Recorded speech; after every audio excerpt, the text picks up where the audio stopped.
welcome back to my YouTube channel. Welcome to my YouTube channel. I am Prabhadhu and today we will discuss the next topic of chapter mission of partnership, right? So as usual series हमारी going on and this is the last topic of your mission of partnership chapter. So इस topic में हम क्या पढ़ेंगे that what is revaluation account. अब हम इस topic में revaluation account के बारे में पढ़ने वाले हैं. तो revaluation account होता क्या है? इसमें सिंपली एक डेबिट साइड होती है, क्रेडिट साइड होती है एंड आपको अमाउंट फिक्स करनी होती है. इसका सिंपल सा मैं आपको एक ट्रिक बताती हूँ, इसको याद रखने का. वो ये है कि बिजनेस के लिए, इसके लिए बिजनेस के लिए जितने भी प्रॉफिट्स हैं, बिजनेस के जितने भी प्रॉफिट्स हैं, they are on the credit side of the revaluation account, right. And अगर बिजनेस के लिए कोई भी लॉसेस हैं, they are on the debit side of the revaluation account. That means अगर बिजनेस के लिए कोई भी प्रॉफिट हो रहा है तो उसको आप कहां डाल दोगे? क्रेडिट साइड पे डाल दोगे. अगर कोई भी लॉस हो रहा है तो उसको आप कहां डाल दोगे? डेबिट साइड पे डाल दोगे. ठीक है. अब इसमें एक छोटी सी चीज हम यहाँ पे स्टडी करेंगे. वो चीज क्या है? दैट बिजनेस में अगर हमारी इंक्रीज हो रही है एसेट की वैल्यू, एसेट अगर हमारी एसेट्स इंक्रीज होती है या एसेट की वैल्यू इंक्रीज हो जाती है तो वो बिजनेस के लिए फायदा होता है. बिकॉज जो एसेट्स होती है they are long term investment for the businessman, right. तो वो बिजनेस के लिए क्या होता है? फायदा हो जाता है. That's why we post increase in the value of asset on the credit side of the revaluation account. As that अगर हमारी लायबिलिटीज हैं, जितने भी लायबिलिटीज हैं, अगर उनकी वैल्यू में डिक्रीज होता है तो वो कहाँ जाएंगी? क्रेडिट साइड पे. बिकॉज सपोज अगर मुझे किसी को पैसे देने थे, 10 लोग थे जिनको मुझे पैसे देने थे क्योंकि मैंने उनसे कुछ परचेज किया था, ठीक है. तो अब मुझे उनको पैसे देने थे तो वो पहले 10 लोग थे, 10 में से मैंने 8 लोगों को पैसे दे दिए तो मेरे पास कितने रह गए? ओनली 2 पीपल जिनको मैंने पैसे देने हैं. तो 10 में से मेरे पास मैंने 8 को पैसे दे दिए तो मेरे कितने रह गए? 2 रह गए. पहले मुझे 10 को देने थे. दैट मीन्स मेरी लायबिलिटी क्या हुई? डिक्रीज हुई. That's why we can say that by decrease in the value of liabilities is posted on the credit side of the revaluation account. Next, अगर कोई भी अनरिकॉर्डेड एसेट है, सपोज मेरे पास एक प्लॉट पड़ा है, बहुत ही अच्छा प्लॉट है वहां पे, वो मेरे पास पड़ा और मैंने उसको रिकॉर्ड नहीं कर रखा अपने बिजनेस में, तो मैं क्या करूंगी? उस प्लॉट को रिकॉर्ड करूंगी. That is my asset, so that is unrecorded asset. That's why we posted on the credit side of the revaluation account. So this is by unrecorded assets. यहाँ पे क्रेडिट साइड पोस्ट हो जाएगी. अभी हमने 3 studies की. अब next यहाँ पे आ जाते हैं. अगर हमारी एसेट की वैल्यू डिक्रीज होती है, सपोज जो मेरा एक हाउस है, ठीक है, या फिर कोई भी मेरी एक बिल्डिंग है, वो उसकी वैल्यू पहले 10 लाख थी, 10 लाख से अब उसकी वैल्यू 2 लाख हो चुकी है. दैट मीन्स 8 लाख उसकी वैल्यू रिड्यूस हुई है. तो मेरे बिजनेस के लिए वो क्या है? लॉस है. तो लॉस को हम कहाँ पोस्ट करेंगे? On the debit side. तो decrease in the value of asset, मेरी एसेट में कमी होना यानी उसकी वैल्यू कम होना, that is posted on the debit side of the revaluation account.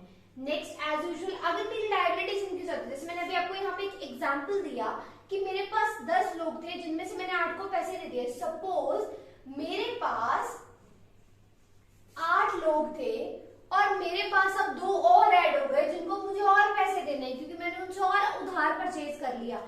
That means अब पहले 8 थे, अब कितने? 2 और इंक्रीज हो गए. दैट मीन्स पहले 8 थे, अब मेरे पास 10 हो गए total. So that is increase in the value of liability. That's why we post it on the debit side of the revaluation account, right? कोई भी unrecorded liability जो मैंने रिकॉर्ड नहीं किया, that is loss for my business.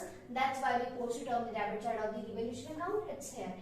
अब यहाँ तक आपने एंट्रीज कर ली. आपको एक चीज ध्यान में रखनी है कि जो भी इनका प्रॉफिट या लॉस, यानी कि सपोज अगर ये वाली साइड ज्यादा आ जाती है, सपोज मेरे पास ये वाली साइड आ गई 2 lakh rupees and this side is 1 lakh rupees, और इसको मेरे को बैलेंस करना होता है. एज आपको पता ही है मुझे इसको क्या करना होता है? बैलेंस करके चलना होता है. तो मैं अगर यहाँ पे 2 लाख बैलेंस करूंगी तो 1 लाख इधर कम है. तो जब 1 लाख इधर बटेगा, पार्टनर्स में ट्रांसफर होगा, तो वो क्या कहलाएगा? To profit on the revaluation account, right. That means चाहे हम लॉसेस को डेबिट साइड पे पोस्ट करते हैं, but when we distribute the amount in the partners, then we say that this is the profit on the revaluation account, right. That means अब ऐसा क्यों है? अपना थोड़ा सा माइंड यहाँ पे अपना वो करो यहाँ पे क्या होगा, सपोज आपकी जो क्रेडिट साइड है, आपकी ये है आपकी debit side and this one is your credit side, ये आपकी ज्यादा है और डेबिट साइड आपकी कम है। दैट मीन्स क्रेडिट साइड पे आपके क्या आ रहे हैं, प्रॉफिट आ रहे हैं, और डेबिट साइड पे आपके क्या आ रहे हैं, लॉसेस आ रहे हैं। दैट मीन्स आपकी क्रेडिट साइड ज्यादा है और आपकी डेबिट साइड कम है। दैट मीन्स आपके प्रॉफिट ज्यादा है और आपके लॉसेस क्या है, कम है। दैट्स व्हाई हम यहाँ पे प्रॉफिट ट्रांसफर करते हैं पार्टनर्स में, ठीक है। एज दैट अगर आपकी लायबिलिटी साइड यानी कि आपकी लॉसेस वाली साइड ज्यादा हो जाती है और आपकी प्रॉफिट वाली साइड कम हो जाती है, that's why we can say that by loss on the revaluation account is transferred to the partners capital account. This is all about the revaluation account is, ठीक है। अगर आपको इसमें कोई डाउट आता है तो आप मुझे कमेंट करके भी बता सकते हो, आप मुझे पर्सनली डीएम भी कर सकते हो ऑन माय इंस्टाग्राम अकाउंट। और अगर आपको नीड है इसके प्रैक्टिकल क्वेश्चंस को सॉल्व करने की, कि आप चाहते हो कि इसका प्रैक्टिकल कोई मैं सॉल्व करके दिखाऊं, तो आप मुझे कमेंट करके बता सकते हैं। I also solve the practical questions of that particular thing. मुझे लगता नहीं है कि इसमें इतना ज्यादा जरूरत है क्योंकि आप इनको पढ़ के ही समझ जाओगे।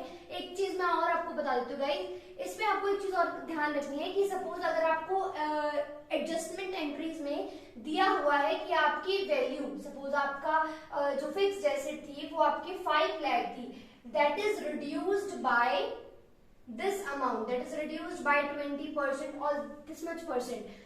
जो आप इसका 20% करके निकालोगे ना, जो आपके पास अमाउंट आएगी, आपको माइनस नहीं करना है, आपको एक्चुअल में वो अमाउंट निकाल के यहाँ पे पोस्ट करनी है। इसमें कभी भी हम अमाउंट लेस करके नहीं डालते, इसमें हम एक्चुअल जितने से रिड्यूस हुई है, जितने से इंक्रीज हुई है, सिर्फ वही हम इसमें डालते हैं। That's why we can say that revaluation, that means value करना उसकी दोबारा से, ठीक है ना। तो this is the revaluation account, और इसमें हम सिर्फ और सिर्फ वही वैल्यू जानेंगे अगर कितने से वो इंक्रीज हुई है और कितने से वो रिड्यूस हुई है। अब आपके माइंड में एक क्वेश्चन अराइज होगा कि जो हम माइनस करके डालते हैं तो हम उसको कहाँ पे पोस्ट करेंगे। अगर आप कोई भी एसेट, सपोज आपकी एसेट 5 लाख की थी और वो 2 लाख कम हो चुकी है, तो वो 2 लाख कहाँ पोस्ट होंगे, यहाँ पे पोस्ट होंगे तो decrease in the value of asset on the debit side of the revaluation account. But जो आपके पास 3 लाख रुपीज होंगे, 5 लाख में से 2 लाख लेस करके जो 3 लाख होंगे, that is posted on the balance sheet on the asset side. तो वहां पे आप लेस करके नहीं दिखाओगे, वहां पे आप लेस करके अमाउंट को डाल दोगे। मैंने अभी आपको क्या बताया, अगर आपको थोड़ा सा डाउट रह रहा हो इसमें तो मैं आपको फिर भी एक बार एक्सप्लेन कर देती हूँ। सपोज आपकी जो फिक्स्ड एसेट है वो कितने की थी, 5 लाख की, और वो 2 लाख कम हो चुकी है, ये एक्चुअल अमाउंट है, और इतने से वो रिड्यूस हो चुकी है। बची कितने की अब वो बच गई अब वो 3 लाख की। That means अब ये जो 2 lakh होंगे, that is posted on the revaluation account on the decrease in the value of asset, and the 3 lakh is posted on the in the balance sheet on the asset side with the actual amount 3 lakh rupees। अब वो 3 लाख रुपए से ही हम उसको वहां पे डालेंगे, हम वहां पे ये नहीं दिखाएंगे कि हम 5 लाख की थी या 2 लाख कम हो गई। That's why we prepared this revaluation account, ताकि अगर बिजनेसमैन को कभी नीड होती है तो वो रिवैल्यूएशन अकाउंट चेक कर सकता है कितने से वैल्यू रिड्यूस हुई है, कब रिड्यूस हुई है, कैसे, एंड ऑल प्रॉब्लम्स, राइट। अगर आपको वीडियो अच्छी लगी तो hit the like button and don't forget to subscribe my channel for the notifications. And अगर आपको कोई भी नोट्स चाहिए, अगर आपको कोई भी क्वेरी आती है किसी भी प्रैक्टिकल क्वेश्चंस में, maybe that is an examples, maybe that is an practical, maybe that is for class 11, that is for class 12, no problem, but the stream must be commerce, because मैं commerce का ही पढ़ाती हूँ। तो आप मुझे DM कर सकते हो on my Instagram account also, मैं आपके वहां पे भी डाउट क्लियर कर दूंगी। और अगर आपको इसी वीडियो से कोई टॉपिक में रिलेटेड कोई डाउट होता है तो आप मुझे कमेंट करके बता सकते हो, मैं आपको वहां पे भी क्लियर कर दूंगी। And that's all about today's lecture guys, we will meet in the next video with the new chapter, that is retirement of the partnership. सबसे पहले मैं आपको ओवरव्यू दे दूंगी, उसमें हमने क्या क्या टॉपिक्स डिस्कस करने हैं। That is much easier topics और much easier chapter than admission, because अगर आपके एडमिशन में कॉन्सेप्ट क्लियर है तो आप रिटायरमेंट आराम से कर लोगे। बस उसमें एक नया टॉपिक ये आता है कि वो उसमें पार्टनर जब रिटायर हो रहा है तो उसको क्या देना है या उससे क्या लेना है, that is the major point, right. So that's all about today's lecture. Bye bye guys, stay safe, stay healthy.